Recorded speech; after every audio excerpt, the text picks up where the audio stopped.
5 litre മുതൽ 12 litre വരെയുള്ള ചാക്സൺ aluminium pressure cooker വാങ്ങുമ്പോൾ 3 ലിറ്റർ അലുമിനിയം പ്രഷർ കുക്കറും സമ്മാനം. ശ്രീ എ റഹീം, ഇവിടെ ഒന്നാമതായി രാജു പറഞ്ഞ കാര്യം, അങ്ങടക്കമുള്ളവർക്ക് സംസാരശേഷി വീണ്ടും കിട്ടിയതിൽ ശ്രീ രാജു പ്രകടിപ്പിക്കുന്ന സന്തോഷത്തിനുള്ള മറുപടിയിൽ തുടങ്ങാം. അങ്ങയുടെ പ്രതികരണം. രാജുവിൻ്റെ മറുപടിക്കും ഞാൻ ഇരുന്നാൽ അത് പിന്നെ രാജുവിന് ബുദ്ധിമുട്ടായി പോവില്ലേ? ശ്രീ രാജു മനസ്സിലാക്കേണ്ടത് CPIM നിങ്ങൾ ഉയർത്തിവിടുന്ന ഏതെങ്കിലുമെല്ലാം തെറ്റായ കാര്യങ്ങളുടെ മുമ്പിൽ വന്നു നിന്ന് വർത്തമാനം പറയുന്ന കൂട്ടരല്ല. ആരുടെ നാവ് താഴ്ന്നു പോയതിനെക്കുറിച്ചാണ് നിങ്ങൾ പറഞ്ഞത്? ഇടതുപക്ഷ ജനാധിപത്യ മുന്നണിയുടെ കൺവീനർ, CPIMൻ്റെ സംസ്ഥാന സെക്രട്ടറി, പിന്നെ കേരളത്തിൻ്റെ മുഖ്യമന്ത്രി, ഇതെല്ലാം പറയുന്നത് CPIMൻ്റെ പ്രതികരണമല്ലേ? പിന്നെ നിങ്ങൾ ഇതിൽ കൂടുതൽ വേറെ ആരുടെ പ്രതികരണമാണ് ഇത്രയും കാലം ഇല്ലാതിരുന്നത് എന്ന് പറയുന്നത് CMൻ്റെ ഇന്നത്തേത്. എത്ര തവണയാണ് സഖാവ് ഗോവിന്ദൻ മാസ്റ്റർ മാധ്യമങ്ങളെ കണ്ടത്?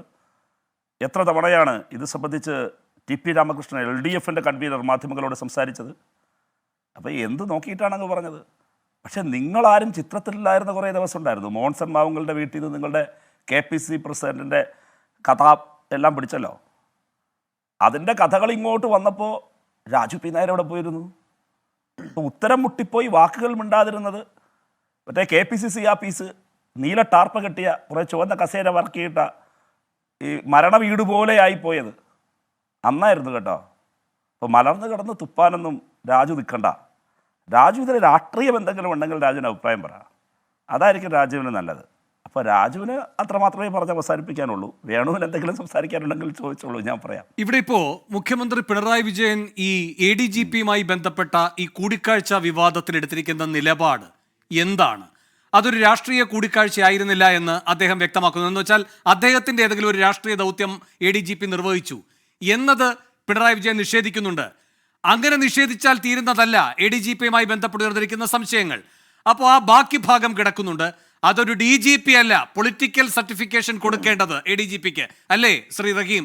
അങ്ങനെ DGPമാരും ഈ പോലീസ് ആസ്ഥാനങ്ങളുമാണ് ഇത്തരം കാര്യങ്ങൾക്ക് ഈ ക്ലിയറൻസ് കൊടുക്കുന്ന ഒരു വിഭാഗമാവുക എന്നത് നല്ല ജനാധിപത്യത്തിന്റെ ലക്ഷണമല്ല. അതുകൊണ്ട് മുഖ്യമന്ത്രിയുടെ ആ വിശദീകരണം എത്രമാത്രം തൃപ്തികരമാണ്?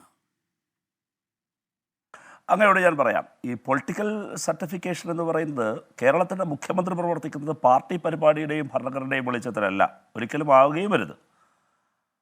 അത് ഭരണഘടനയുടെ അടിസ്ഥാനത്തിലാണ്, നിയമങ്ങളുടെയും ചട്ടങ്ങളുടെയും കീഴ്വഴക്കങ്ങളുടെയും അടിസ്ഥാനത്തിലാണ്. അപ്പോൾ അദ്ദേഹം ഇന്ന് വിശദീകരിച്ചത് എന്താണ്? നേരത്തെ സഖാവ് MV ഗോവിന്ദൻ മാസ്റ്റർ വിശദീകരിച്ചത് എന്താണ്? ഒരു ADGPയെയും ഇന്ന് മുഖ്യമന്ത്രി കൂടുതൽ കടത്തി പറഞ്ഞു. കോൺഗ്രസ് ജയറാം പണിക്കലിനെ കുപ്രസിദ്ധമായ കോലീബി സഖ്യത്തിന് വേണ്ടി ഇടനിലക്കാരനായി നിയോഗിച്ചതുപോലൊരു സംസ്കാരവും രീതിയും ഞങ്ങൾക്കില്ല. ഇനി ഈ പറയുന്ന ADGP അജിത് കുമാർ RSSൻ്റെ നേതാക്കളെ കണ്ടിട്ടുണ്ടെങ്കിൽ അത് CPIMൻ്റെയോ മുഖ്യമന്ത്രിയുടെയോ ദൂതുമായി പോയതുമല്ല. അങ്ങനെ ഒരു ഏർപ്പാട് ഞങ്ങൾക്കില്ല. ഇതാണ് സംയുക്തമായി പറഞ്ഞത്. രണ്ടാമതോ, അയാൾ പോയതിലും കണ്ടതിലും ചട്ടവിരുദ്ധമായി നിയമവിരുദ്ധമായി കീഴ്വഴക്കങ്ങളുമായി ബന്ധപ്പെട്ട് എന്തെങ്കിലും കുഴപ്പമുണ്ടോ? അദ്ദേഹത്തിൻ്റെ കൃത്യനിർവഹണത്തിനപ്പുറത്ത് വ്യക്തിപരമായ എന്തെങ്കിലും കാര്യങ്ങൾക്കപ്പുറത്ത് എന്തെങ്കിലും ദുരുദ്ദേശത്തോടു കൂടി പോയതാണോ? പരിശോധിച്ചല്ലേ അറിയാൻ കഴിയുള്ളൂ. പറയട്ടെ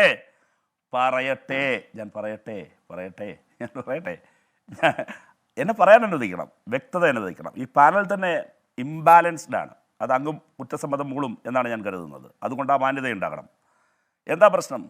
ഇത് 1.5 വർഷങ്ങൾക്ക് മുമ്പ് നടന്ന സംഭവം. സാധാരണഗതിയിൽ വിവിധ IAS ഓഫീസർമാർ, വിവിധ IPS ഓഫീസർമാർ, വ്യത്യസ്ത ഓഫീസർമാർ രാഹുൽ ഗാന്ധിയെ കാണാറുണ്ട്, സോണിയാഗാന്ധിയെ കാണാറുണ്ടായിരിക്കാം, മറ്റു പല രാഷ്ട്രീയ നേതാക്കളെയും കാണാറുണ്ടായിരിക്കാം, RSSൻ്റെ നേതാക്കളെ കാണാറുണ്ടായിരിക്കാം, സർക്കാജാലകനെ കാണാറുണ്ടായിരിക്കാം, പലതും ഉണ്ടായിരിക്കാം, പലരും കാണും, പല രാഷ്ട്രീയ നേതാക്കളെ കാണാം. ആ കാണുന്ന കാര്യങ്ങൾ ഒരു അസ്വാഭാവിക നടപടിയായി സാധാരണ വരാറില്ല. അതൊരു പ്രശ്നമായി ഗവൺമെൻറ്റിൻ്റെ മുമ്പിൽ വന്നത് ഇപ്പോഴാണ്. ആ പ്രശ്നത്തിനുമേൽ അടയിരിക്കുകയല്ല ഗവൺമെൻറ് ചെയ്തത്. ഗവൺമെൻറ് നിലപാട് പറഞ്ഞു, ഗവൺമെൻറ് അത് സംബന്ധിച്ച് അന്വേഷിക്കുന്നു. ആ അന്വേഷണ റിപ്പോർട്ട് ഞങ്ങളുടെ മേശപ്പുറത്തെത്തിയാൽ, മുഖ്യമന്ത്രിയുടെ മേശപ്പുറത്തെത്തിയാൽ, അതിൽ കുറ്റമുണ്ടെന്ന് കണ്ടെത്തിയാൽ തൊട്ടടുത്ത നിമിഷം നടപടിയുണ്ടാകും. ഏതുപോലെ ഇതേ MR അജിത് കുമാറിനെതിരെ വിജിലൻസ് അന്വേഷണത്തിന് പ്രാഥമിക അന്വേഷണത്തിന് ശേഷം ശുപാർശ വന്നു. 1 മണിക്കൂർ കൊണ്ട് അതേ മുഖ്യമന്ത്രി ഒപ്പിട്ടില്ലേ? നിങ്ങൾ വാർത്ത കൊടുത്തില്ലേ? പിന്നെ എന്തിനാണ് ശങ്കിക്കുന്നത്? അപ്പോൾ അത്തരം കാര്യങ്ങൾ വേണ്ട. കേരളത്തിൻ്റെ മുഖ്യമന്ത്രിയെ സംശയത്തിൻ്റെ നിഴലിൽ നിർത്താൻ കേരളത്തിലെ communist party of India Marxist നേതൃത്വം കൊടുക്കുന്ന ഇടതുപക്ഷ ജനാധിപത്യ മുന്നണി ഗവൺമെന്റിനെ അസ്ഥിരപ്പെടുത്താൻ, ആ ഗവൺമെന്റിൽ അവിശ്വാസത സൃഷ്ടിക്കാൻ ഒരാൾ വിചാരിച്ചാലും നടക്കില്ല. ഒരാൾ വിചാരിച്ചാലും നടക്കില്ല. അങ്ങനെ എന്തെങ്കിലും ഒരു കൂട്ടവുമായി ആരിറങ്ങിയാലും അതിൻ്റെ മുമ്പിൽ കേരളത്തിലെ ഇടതുപക്ഷ ജനാധിപത്യ മുന്നണി ഗവൺമെൻറ് മുട്ടുമടക്കാൻ ഉദ്ദേശിക്കുന്നില്ല എന്നാണ് ഇന്ന് മുഖ്യമന്ത്രി ദീർഘനേരം നടത്തിയ വാർത്താ സമ്മേളനത്തിൽ വ്യക്തമാക്കിയത്. ശരി. നമ്പർ 2, അത് പാർട്ടിയുടെ സംസ്ഥാന സെക്രട്ടറി പറഞ്ഞു, LDFിൻ്റെ കൺവീനർ പറഞ്ഞു. അതുകൊണ്ട് ഒരു സംശയത്തിൻ്റെയും ഇടമില്ല. ഞങ്ങൾ ഈ ഗവൺമെൻറ്റിനെ പുകമറയിൽ നിർത്താൻ, എതിരാളികൾക്ക് ചെളിയെറിയാൻ ഒരു കാരണവശാലും ഞങ്ങളൊക്കെ കൈകെട്ടി നോക്കി നിൽക്കില്ല. ഈ ഗവൺമെൻറ്റിനെ പ്രതിരോധിക്കാനുള്ള ബാധ്യത ഈ നാട്ടിലെ ഓരോ ഇടതുപക്ഷ ജനാധിപത്യ മുന്നണിയുടെ പ്രവർത്തകനുമുണ്ട്. അത് വളരെ അന്തസ്സായി നല്ല രാഷ്ട്രീയ ധാരണയോടെ ഇടതുപക്ഷ ജനാധിപത്യ മുന്നണിയുടെ സഖാക്കൾ പ്രവർത്തകർ നിർവഹിക്കും. ശരി റഹീം.